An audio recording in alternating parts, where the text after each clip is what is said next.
všeli, čo sa dáva na takéto značky. A napríklad som bol na Floride a sme išli autom a pretože ten môj spolužiak nechcel šoferovať, tak mi ho dal. Automatika, mal som čo robiť, aby som sa to naučil, aby som s tým autom sa zžil. A tam tiež sme mali také značky a tam boli nakreslené ryby. Na tej značke? Na tej značke. A tam bolo pod tým napísané pozor ryby. A ja som sa pýtal, čo to znamená. A to boli ryby, ktoré mali vysúvace nohy. Vy sa smejete. Ja to hovorím do televízie a ja žiadam všetkých, ktorí išli náhodou niekedy autom tade, aby mi to potvrdili, aby som tu nevyzeral ako blázon. A vysúvali Nemám mŕtvicu, ale že som na moře.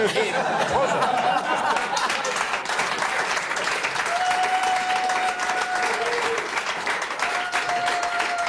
A ja som to tiež bral, ale prosím ťa, pozri sa, tu je. A tam naozaj, keď v tej rýchlosti, na tej diaľnici, na tú rybu narazí auto, tak to môže byť taký šmík a taká havária, tak som spomalil a vyšli sme z toho auta a tam bola takáto ryba. Vyzeralo to jak kapor.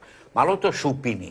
A tu naozaj mala také nohy, ktoré sa takto, a naraz ona tými prednými nohami sa dostala cez tú diaľnicu do iného jazera solného, lebo to bolo pri mori. A tam zase ona žila. Ja neviem koľko.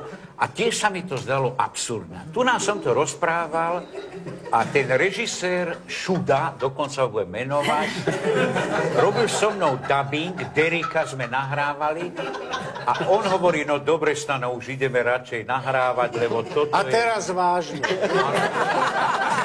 O 4 dní som prišiel, lebo to bol seriál, a on sa mi ospravedlňoval, lebo videl proste v televízii na jednom kanáli o týchto rybách taký dokumentárny film a hovoril, prepáč, prosím ťa, to sa ti hovorí, prepáč, lebo napríklad aj toto, že sa smejete so mňa, to budete musieť prísť vtedy, keď oni napíšu a ja tu budem musieť účinkovať, aby sme to dali do poriadku, že ste sa smiali zbytočne.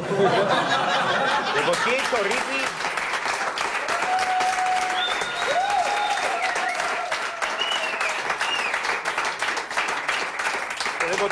Dôležité je, aby sa na tento program nerali u vás na neurológii, lebo by ťa mohli presťahovať na iné oddelenie.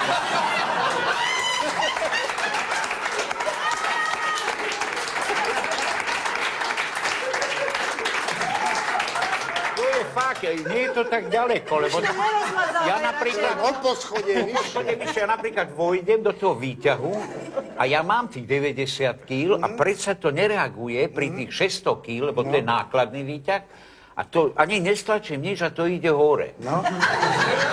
A tam vyjdeš z výťahu a vysunieš nohy.